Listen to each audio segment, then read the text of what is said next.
Thanks for inviting me. I understood a couple of words you said. I understood Chernobyl, I understood Campania, but that was it. I learned Russian in school a long time ago. I think I remember 2%. Здравствуйте and Добрый вечер. That's it basically. A few words more. Let me talk a little bit before I start on the Climate Action Network International. We are an umbrella organization. We have 1,300 members. All are civil society organizations across the world. We don't have individual members. We have big logos like WWF, Greenpeace, Friends of the Earth, Sierra Club, etc., etc. We have development organizations like Oxfam, CARE, Bread for the World. We have Catholic, Protestant, Muslim, Hindu groups as well. Increasingly they get active on the issue of climate change because they fear for sustainable development, climate change impacting very much on the poor, impacting very much on water resources, impacting very much on people. We have climate justice group, social justice groups, we have small grassroots groups with a couple of academic groups, and we are, our membership is growing. We have the secretariat where I'm working for, a senior advisor on energy policy. We are about 35 people now in the secretariat. We're remote because we're all over the world, and if we would have in central office we would lose many people. We're from Chile to China, from Canada to Australia, from Pacific Islands to Germany, from Japan to Africa, just to give you a flavor. Jordania, etc., etc. We have 20 nodes, regional nodes as CAN. We have CAN Europe, CAN Japan, CAN East Africa, CAN South Africa, CAN Latin America, CAN Middle America, CAN US, etc., etc. So we function as an umbrella for these groups and try to consolidate, harmonize policy positions, approaches to governments, approaches to non-state actors, to businesses as much as we can. Of course, you're not doing everything, the members are doing the work, so we are more in the role of convening things, facilitating things, coordinating things. Those 1,300 members, you can imagine, a little bit sometimes in the job of herding cats. But it's okay, it's wonderful. I've been 20 years with WWF before I joined CAN about 2.5 years ago. I've been working out also background. I was 5 years working in development aid. I was working on poverty alleviation in India and in Kenya. And I was a journalist for 2 years, which was not a big success for me because, well, I wrote too much and it was always, everything was cut, and so I didn't feel very happy with that. So this is about me. As I heard the word Chernobyl. Chernobyl in 1986, was 1986, right? Catalyzed in my country, I'm German, I live in Belgium, catalyzed in my country the first cross-party, the conservatives, the socialists, and the liberals at this point in time, the Greens didn't exist then, the first renewable energy program in Germany. And we worked with farmers, and we worked with some of manufacturers, with trade unions, and we were very happy. We had in 1986 a target for 100 megawatts of wind power to be achieved in 1990. And we thought this was a big target. By 2 years later, we already were at 150 megawatts.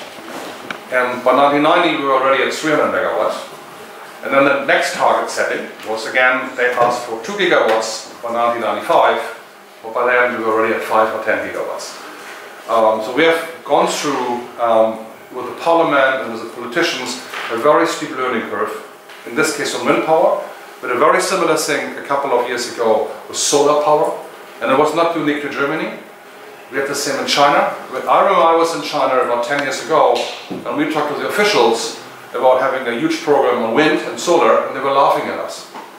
And it's the same thing, suddenly they developed small programs, and those programs were really, really exceeded very fast and very steeply, and now China is one of the biggest investors in renewables. And we hope that this kind of pattern is being repeated in other countries which are just starting on renewables, because renewables are pretty easy, they're not rocket science, they can be manufactured domestically, they can be maintained domestically, and they have many benefits. I will talk about a couple of those and why we promote 100% renewables. Feel free to interrupt me whenever you want. So let's see how we go through that one. I might have too many slides, but then I can shorten if I see people closing their eyes and getting tired. And I will talk mainly about the issues of why we work on that one, what is the situation of renewables worldwide. Yeah, that is it basically. Next one, please. So let's look into the investment pattern, what's happening in the world with regard to renewable energy investment. This is solar, this is wind, this is various other renewable technologies, and very small is biomass and hydro. Big hydro is not included here. This comes from Bloomberg New Energy Finance, and you see the investments since 2005 and 2017 have grown significantly, these are investments, and now they're about $300 billion annually. This was at the end of last year. What you see here as well is that since 2011, however, more or less the investments are stagnating. That's not necessarily a good thing, but it's also not necessarily a bad thing, and I will talk about that later, because the manufacturing costs declined significantly. So for, let's say, for $1,000 investment, you got many more renewables than, let's say, 5-6 years ago. Next one. To exemplify that one, this is on the examples of solar PV capacity. Between 2007 and 2017, you see the capacity grew from 8 gigawatt in 2007. 10 years later, we're already at more than 400 gigawatts, and this year we might come to, by end of 2018, close to 500 gigawatt. And it's an exponential growth, despite the stagnation of the investments. However, and there's a big however, if you look at who is having those capacities in solar PV, you see basically 5 countries. And we have 195, at least, remaining countries, which is the rest of the world. So there's huge potential. It's Italy, Germany, Japan, United States, and China. China, the biggest PV capacity market. So while it's going quite well, to some extent in some countries, overall PV is fundamentally underdeveloped in the rest of the world. Next one.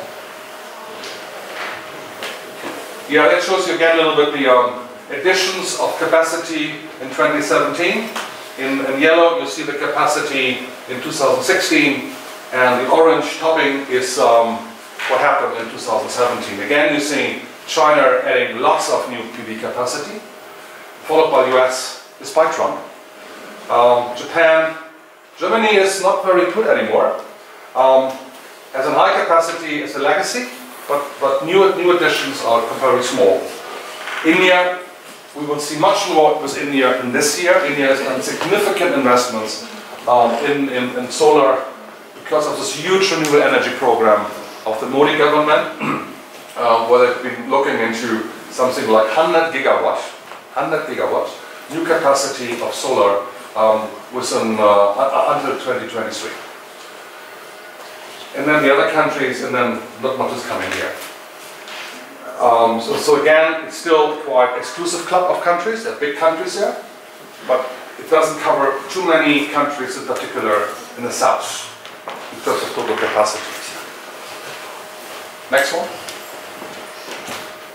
If we look at all renewable, and including hydropower, then you see on the left, on the left side, total gigawatt capacity.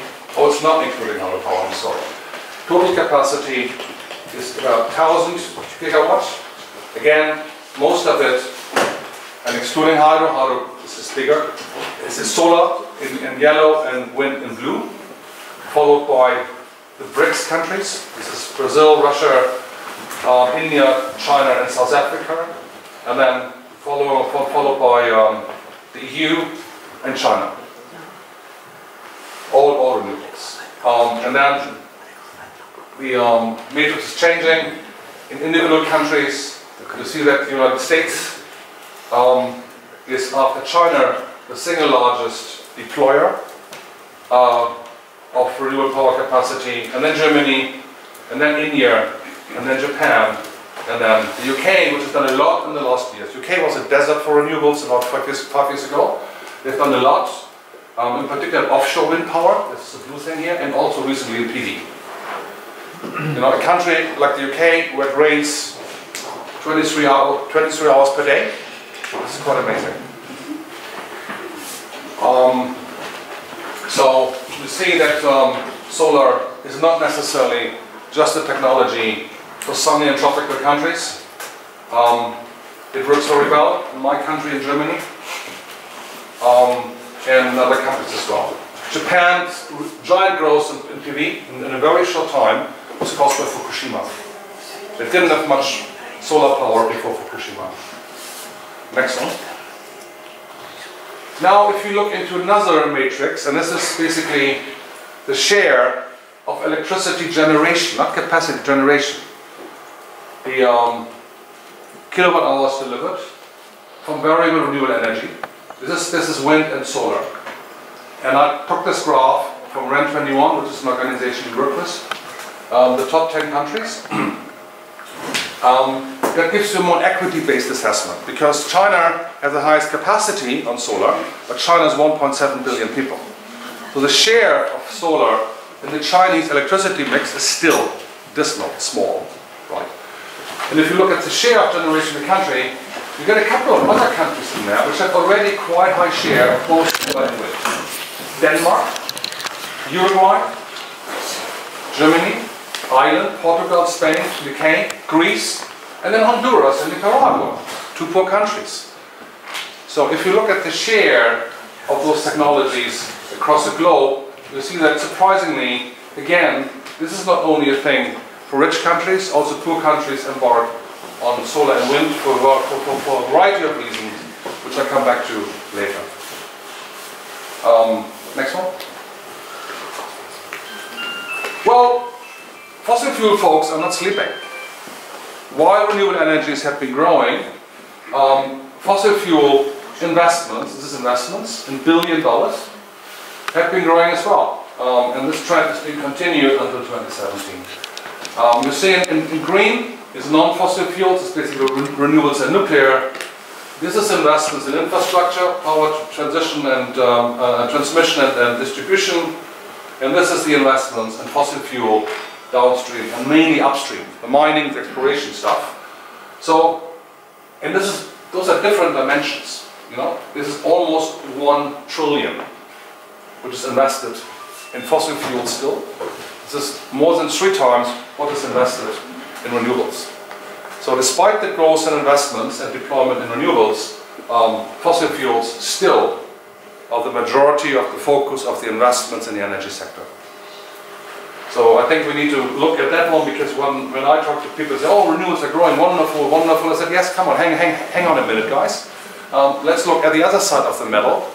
Fossil fuels are not dead, by no means. You know. Next one, please. Yeah, again, the global energy investments now is in a pie chart. You see here, and I put that out, these are the investments in renewables.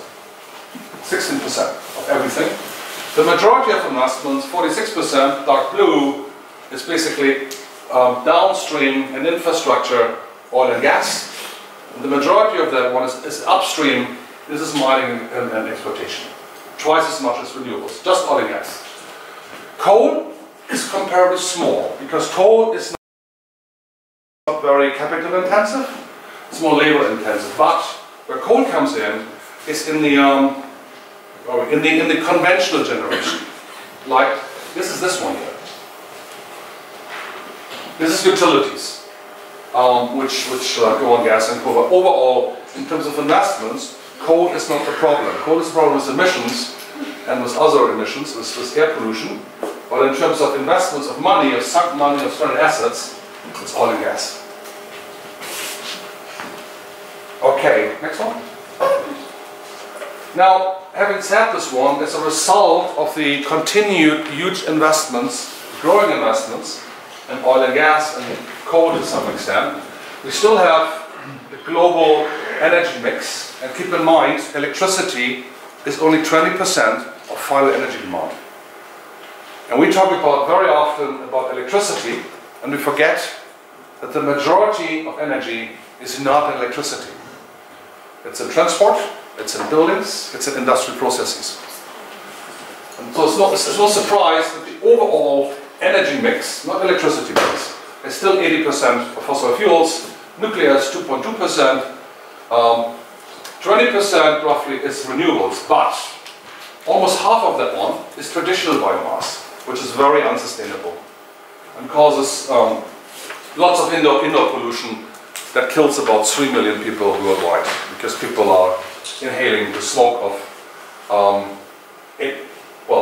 non-efficient and dirty biomass burning inside the house, open wood stoves.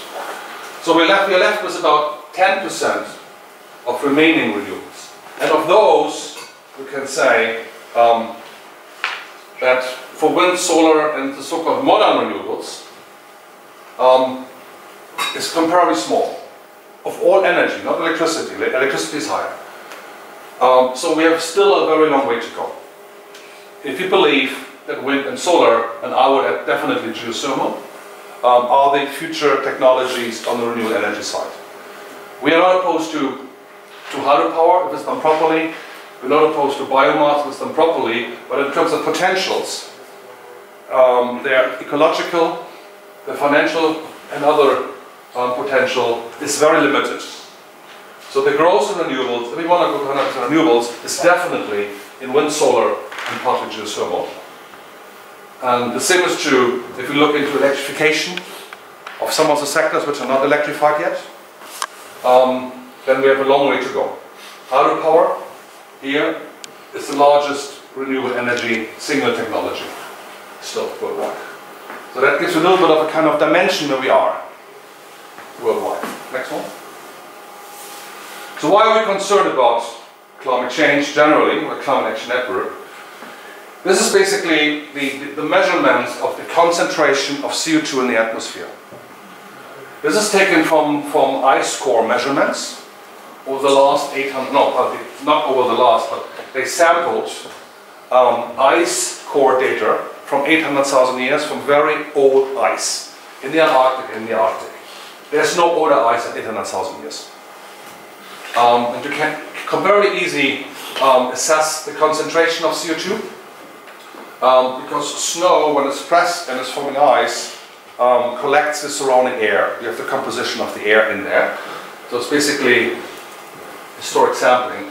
We are here now, more than 400 ppm, parts per million of CO2 concentration in the atmosphere, the highest ever since 800,000 years. And this is real measurements. If you see, with the onset, this is thousands of years, right?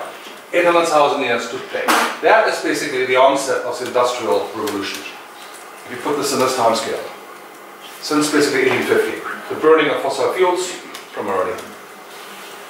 This is when Homo sapiens entered Earth to some extent, 300,000 years ago. You can say, basically, Homo sapiens or humans have never ever seen that high concentrations of CO2 in the atmosphere, which is the biggest experiment we do with our planet presently.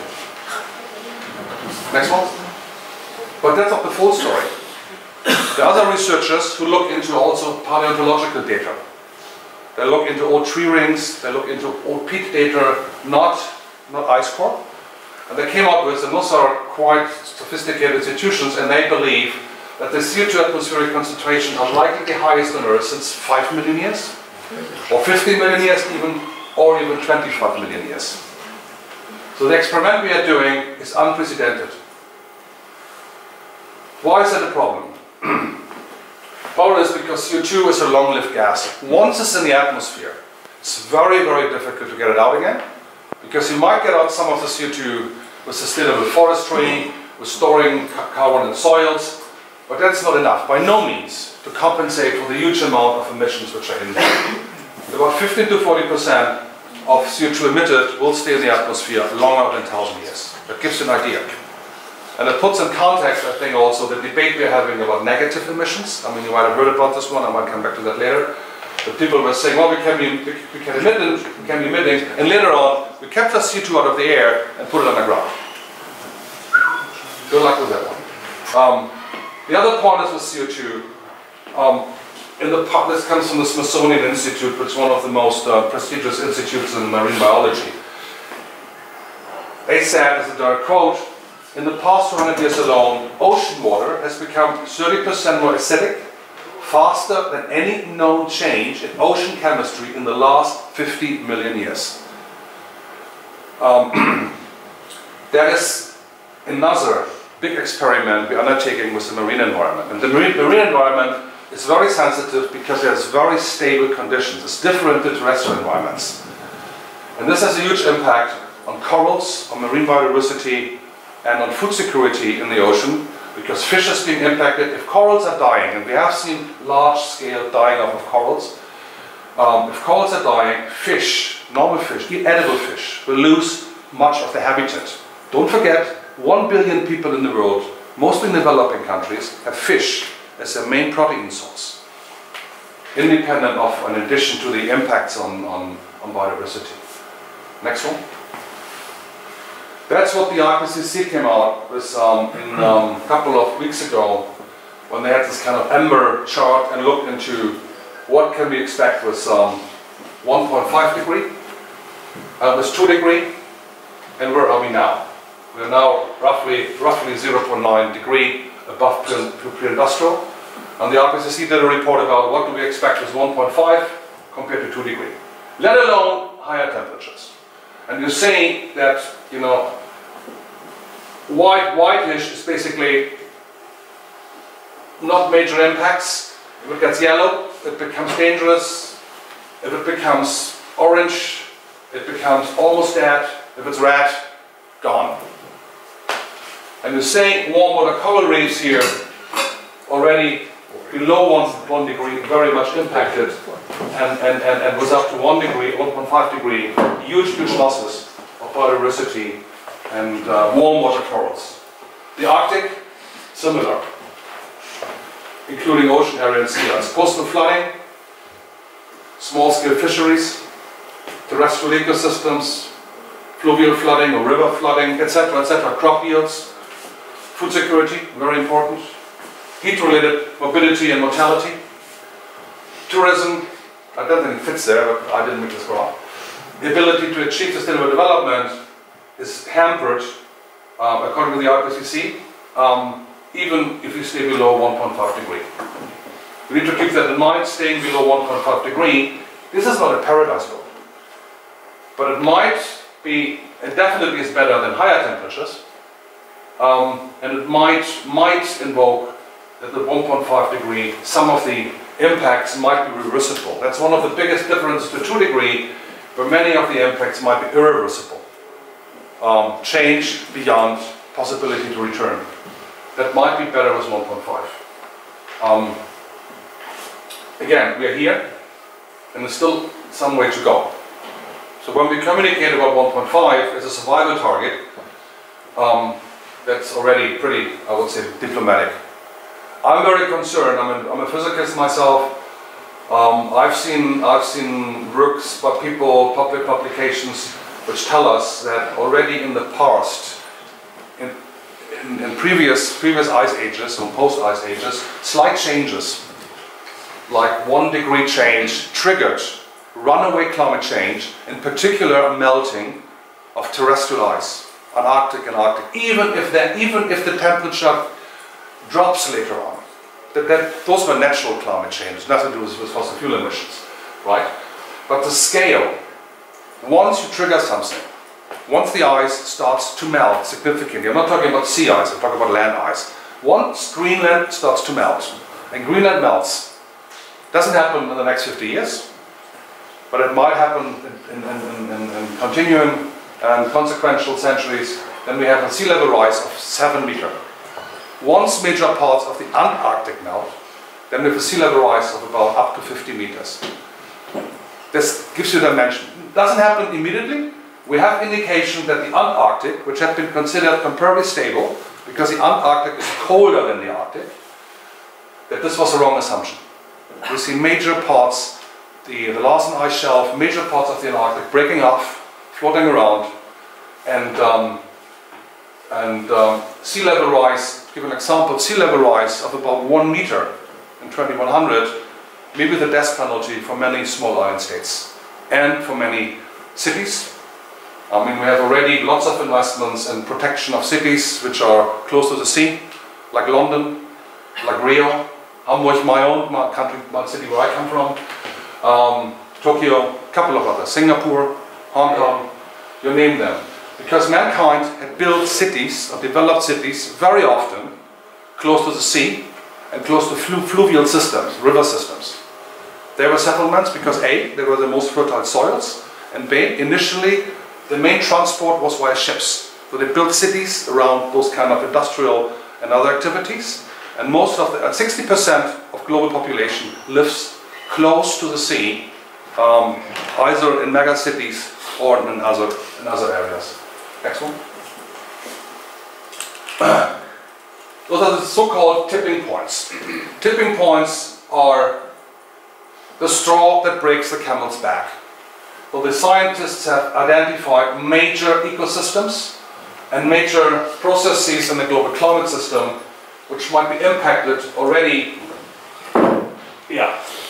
probably at 1 to 3 degrees. No one has a kind of security because we never have done this experiment before. We're in a completely new territory here. And when tipping points happen, that means the entire system might completely change. Gets into a new equilibrium, often to the worse. Coral reefs, Western Arctic ice sheet being in the tipping point range between 1 and 3 degrees. So we can pray to the Almighty that the tipping point is coming towards here, towards 3 degrees, and not towards 1 degree. Others might have tipping points with higher temperatures, but if that is happening, and we have already indication that the jet stream has changed significantly. The jet stream is a kind of Aeolian turbulence across the northern hemisphere, and the reason scientists are saying the reason why we have this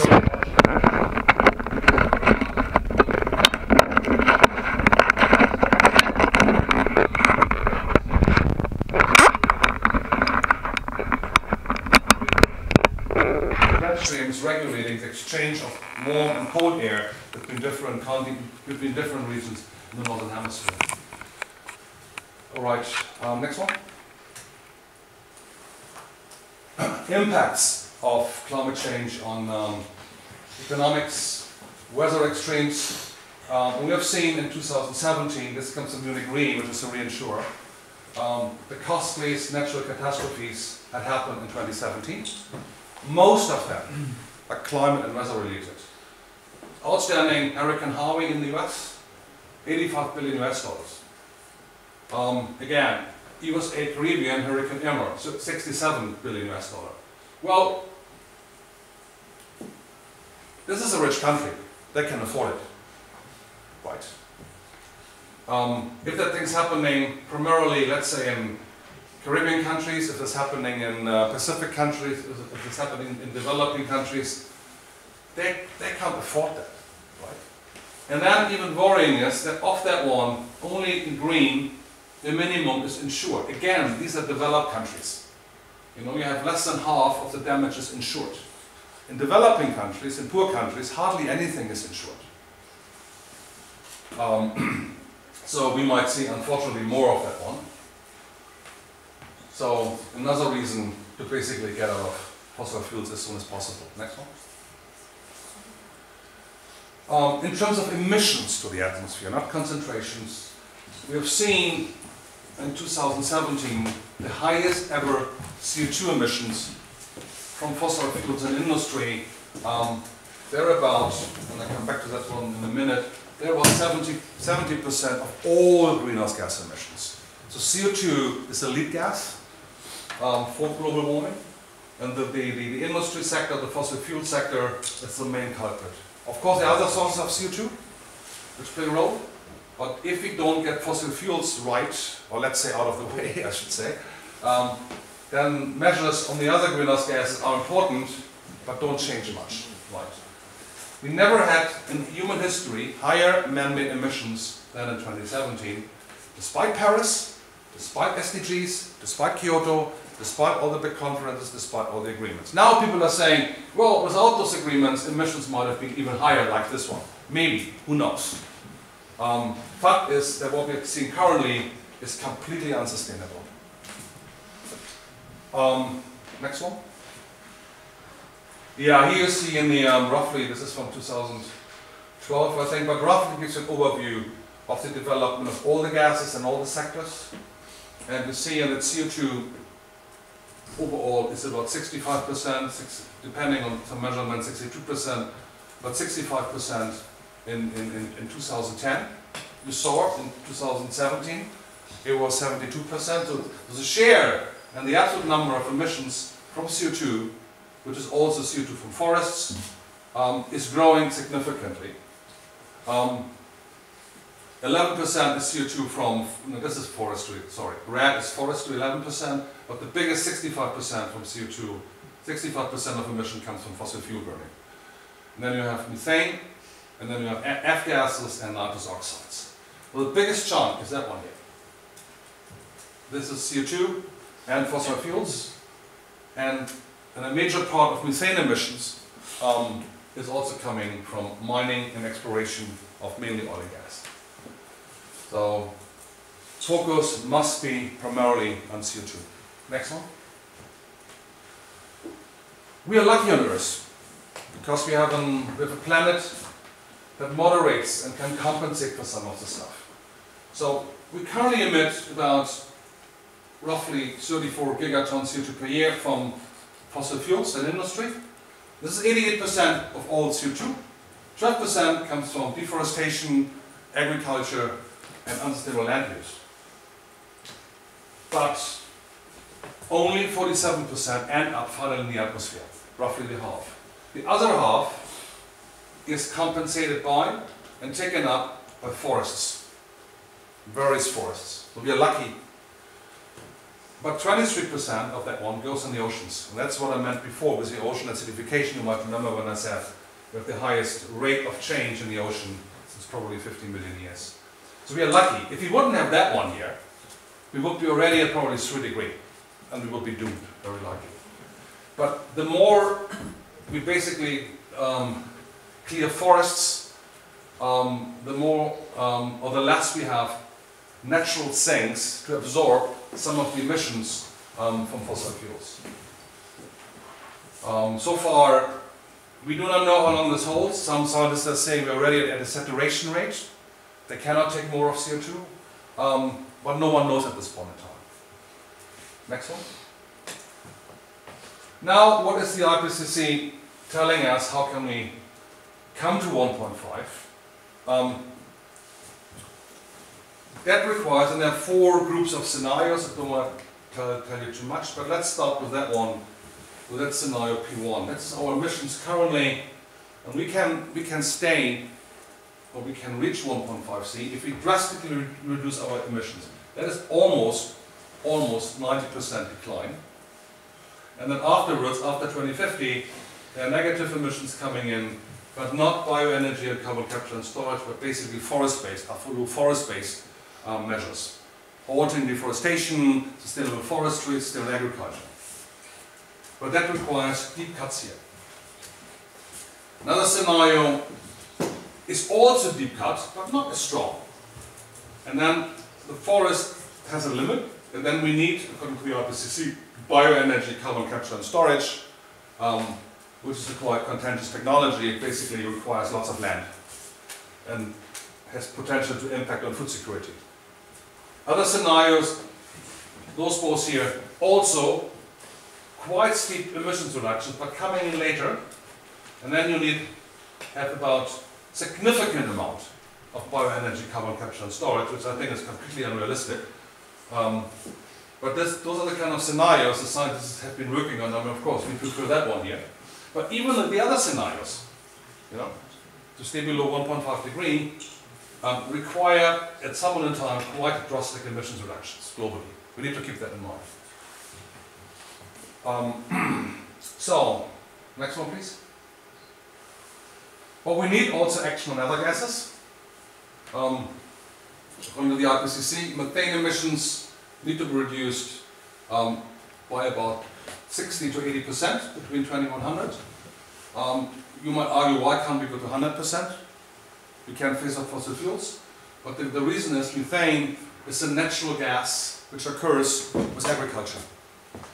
I mean, if we say every person in the world becomes vegan, then we go down here. Meat, ruminants, dairy is all methane related. Paddy rice. We can't tell the Indians and the Chinese don't eat paddy rice, don't eat rice. So we need to accept that methane will be still there because we have about 8 billion people on Earth in the not too far distance. Black carbon is another gas which occurs, actually it's not a gas, it's a kind of solid. It's a very dirty, polluting component of incomplete burning of fossil fuels in biomass.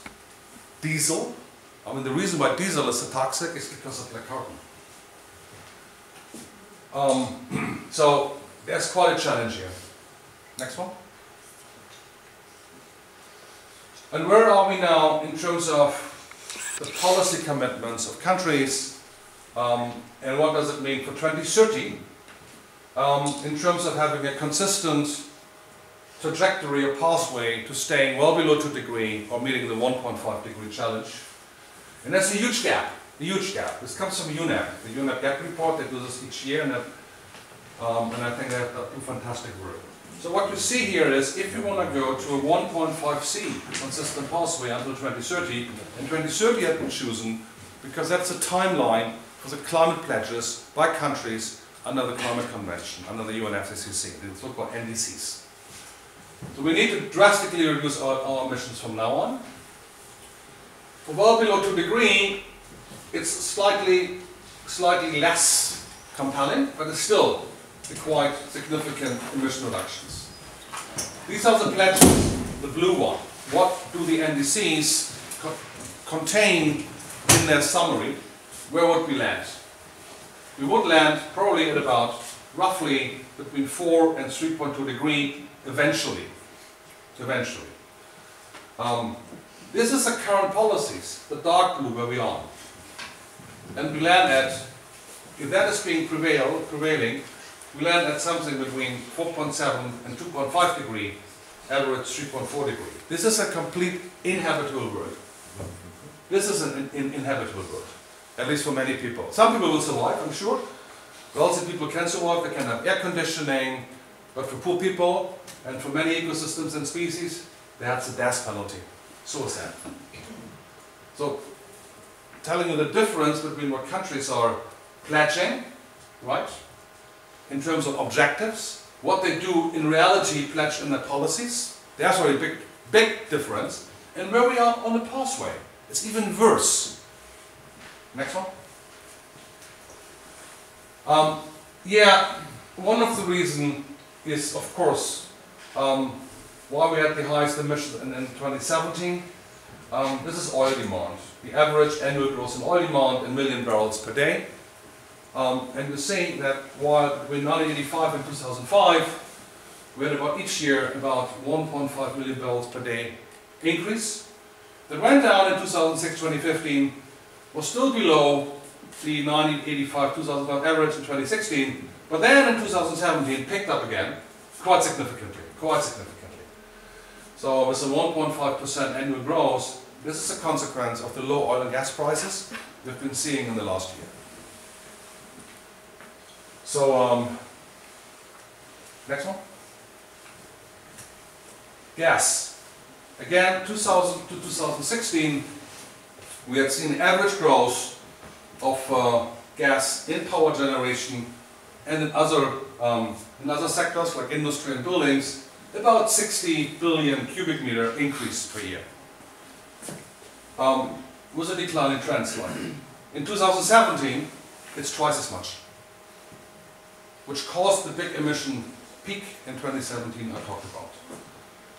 So, next one. And the last one is coal. I've been talking to many people, and I mean, I've been saying since several years, king coal is not dead. We have people out there who are saying, oh guys, don't work on coal, coal is dead. Coal kills itself. It's uneconomic, it's dirty, no one is investing in coal. That's bullshit, unfortunately. This was the growth in coal in million tons of oil equivalents, again average 2005-2014.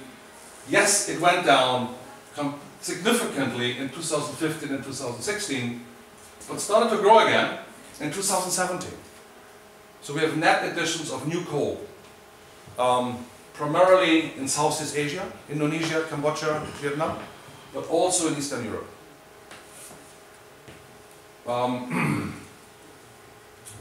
So that's basically the factors or the current developments we're seeing on the fossil fuel market globally. Next one. Now, IRENA, the International Renewable Energy Agency, had made a scenario and said, what would it cost if we would double the renewables between now and 2030?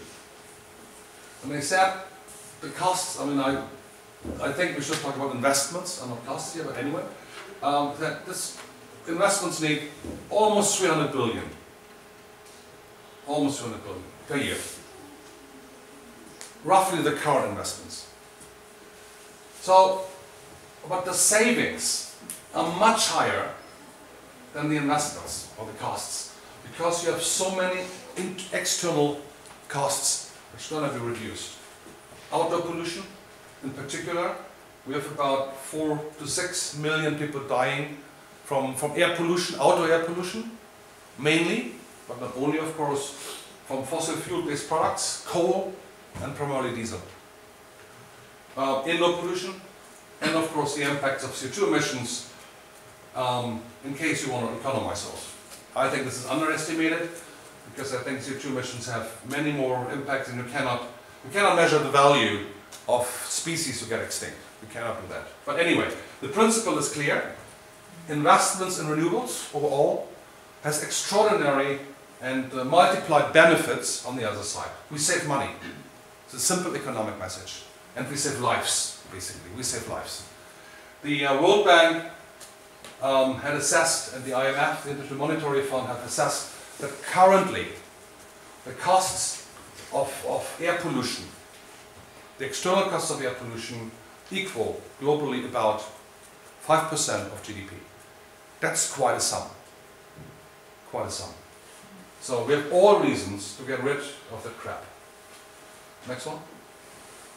Another reason for going to renewables is jobs. So we have, in the new renewables, we have about 8.3 million people employed, plus about 1.5 million people in hydropower. Those are different technologies. This is small hydropower. This is solar. This is geothermal. Where's wind? Wind is here, sorry. Yeah. And this is bioenergy. Biomass. So we have roughly 10 million jobs in renewables already. Next one. So I said 10 million jobs in renewables doesn't solve unemployment problems, but it does not contribute to the problem, right? But this also includes, this is also based on only 10% of primary energy from those sources. 10%, 10 million jobs. We have another 7 to 11 million energy efficiency, large share in building efficiency, in particular construction of low energy houses and insulation. And if you look at how many people are employed in fossil fuels? I took those numbers from the industry itself, from oil and gas companies and from coal companies. And I also have ranges, but I used the upper range to be very conservative. And you see those 10 million jobs compared to about 6 million people employed in oil and gas, and about 7 million people employed in coal, mainly mining, was about 75% of primary energy. So you can conclude on that one that with each dollar invested in renewables, you create between 3 and 5 times more jobs than investing in fossil fuels. I even don't put nuclear in here, because nuclear is very, very capital intensive and has hardly anyone employed. So, those are the arguments we are using for renewables in particular, and of course energy efficiency. Next one. One of the reasons why renewables have been growing quite significantly, nevertheless, is the huge manufacturing cost reduction.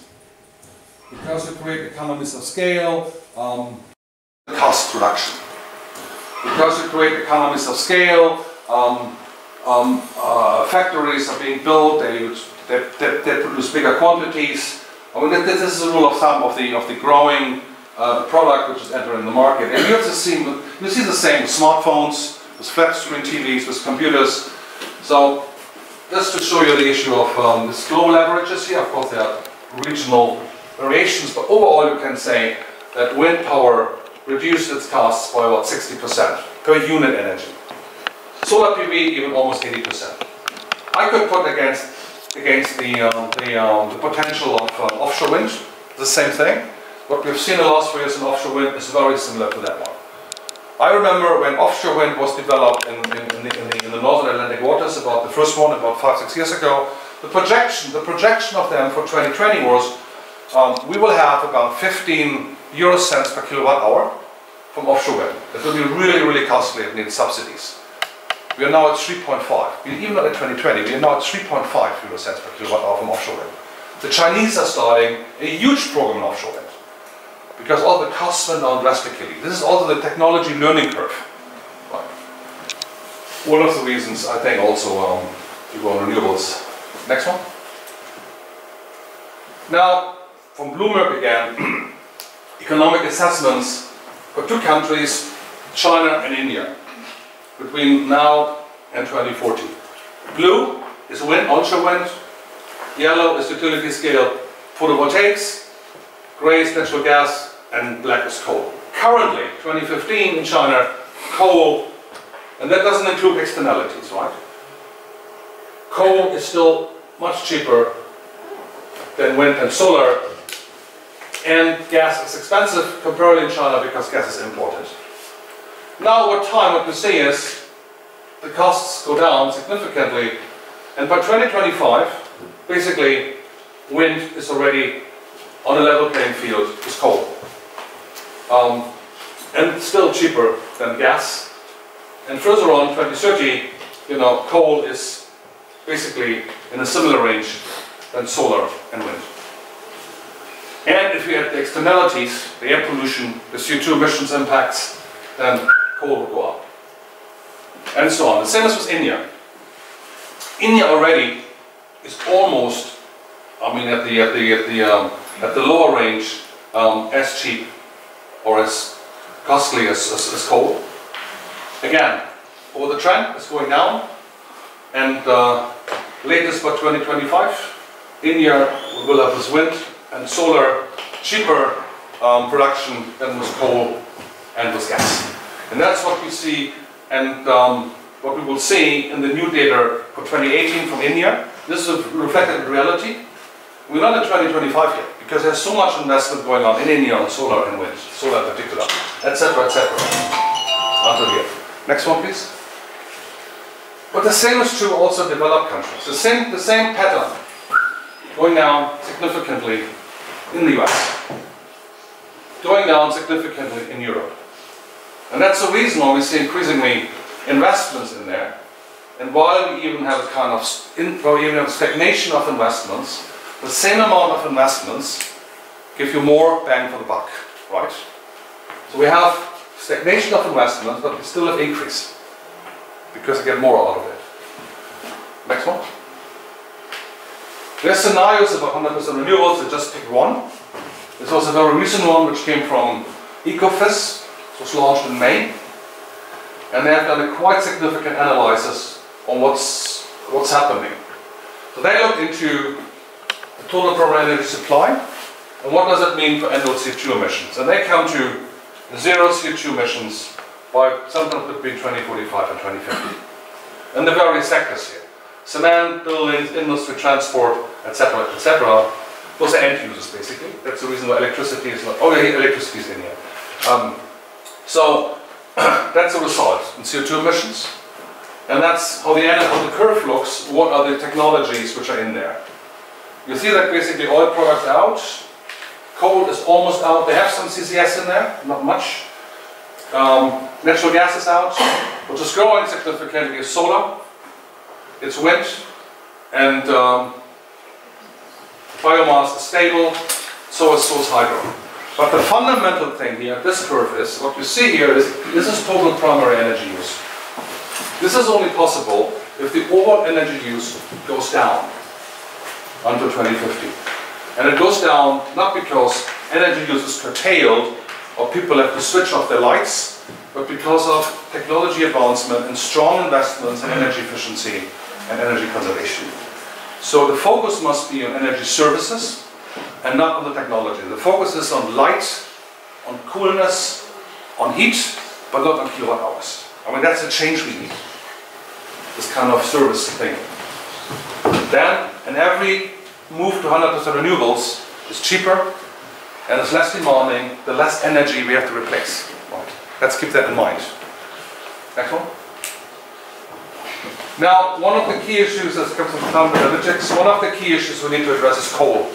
Coal is by far the largest offender to the climate system, the largest single offender. This is currently, the black curve here is what is currently in the pipeline and planned. No, that is the pipeline which are being built currently, and the emissions which come from that one.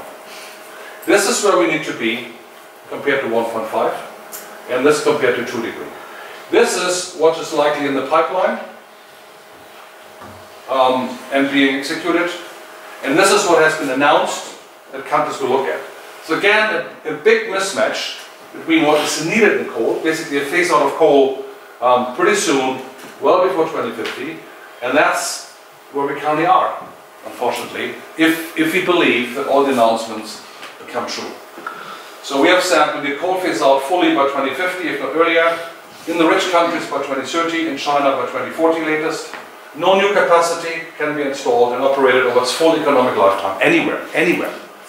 And we need, of course, to phase out sooner existing coal-fired power stations. Next one. What we need to go in terms of energy efficiency and renewable energy investments between now, these numbers are from 2012, haven't changed very much. If you go from investments, we were in 2015, 2017, we were here about, this is traditional territory for renewable energy, and this is what they call barrier busting. Investments in, no, this is barrier busting, I'm sorry. Investments in renewables, basically a tripling compared to today, to 900 billion. And this is, I added on the assessments by the IEA, International Energy Agency, on energy efficiency to meet the 450 ppm scenario, which is not a well below 2 degrees scenario, but again, a huge increase in investments. And this is basically the so-called traditional territory, which might happen with some lukewarm policies, but we need to be here. So we need to triple significantly to up to $2 trillion per year the investments in both energy efficiency and renewables, which is about 10% of all global investments, which we see. But that's the only way, otherwise it becomes very, very difficult. Next one. Yeah, again here you see this is from the IEA. This is a study they did for the G20 last year. I talked about the energy supply. What interesting here is energy demand investments, energy efficiency demand, and you're seeing efficiency here, this here. A huge part, right? Huge growth between 2015 and 2041 and 2050, up to 1.5 trillion US dollars. This stuff is electric vehicles and fuel switching. This stuff is the small stuff here, and you know the IEA is in favor of CCS. This is CCS, and this is renewables in building, embedded in houses, etc., etc. These are also clean energy sources, but also including nuclear. But, we need to have time for discussions. Huh? Like you have several minutes more. Okay, yeah. Next one. I'll keep it short. Do we have the money? This comes from Michael Eckert. And he's a key guy in the finance and in the Citigroup, one of the major financing bank, one of the largest banks in the world, head of human resource financing, and I quoted him. Citi, just one bank, does $30 billion in debt placements every 3 days. Yes, we do $10 billion a day, 5 days a week. One bank. He says the total capital markets with nearly 200 trillion of assets. Let's look at debt and equity. Global debt capital markets contain 100 trillion US dollars, etc., etc. So it gives you an idea that there is lots of money available. So we don't run short of cash. The point is the money is invested, not where we had won from a variety of reasons. Next one. Those are a couple of policies which we have been working on with some folks on renewables and energy efficiency, no coal plants, last fossil fuel cars sold before 2035, etc., etc. We need a vision for aviation and shipping, etc., etc., etc. Best practice in agriculture, zero deforestation by 2025. So we need everything at the same time. Next one. Energy efficiency examples. And that's the good news. We have seen significant decreases in the cost of energy efficiency technologies as well. We have seen 80% decline in lithium batteries since 2010. The same as with LED lighting. LED lighting is now mainstream, has reduced its costs or its prices since 2010 by about 95%. And building, retrofitting new passive energy houses, costs are down by between 15 and 35% also since 2009. So this is a good message that the costs go down there as well. Next one. Next one. Next one. That shows you the so-called energy intensity improvements. Energy intensity is an indicator for energy efficiency and measures basically the energy use per unit GDP. It's a macroeconomic aggregator, but gives you, and that's a trend we're having here. The energy intensity went down, so less energy per unit GDP.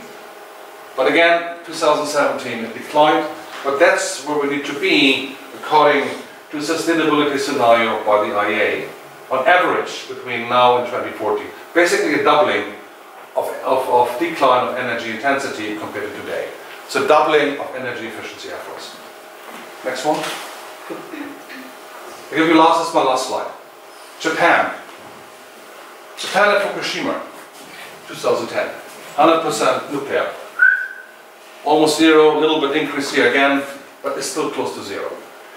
The single biggest replacement in 6 years, this is 2016 here, was energy efficiency and energy conservation. Almost half of quite significant nuclear share, 300 terawatt hours, was replaced by energy efficiency and large energy conservation in a comparably short time. And I don't know, I mean, I haven't read that Japan went into a recession or economic decline.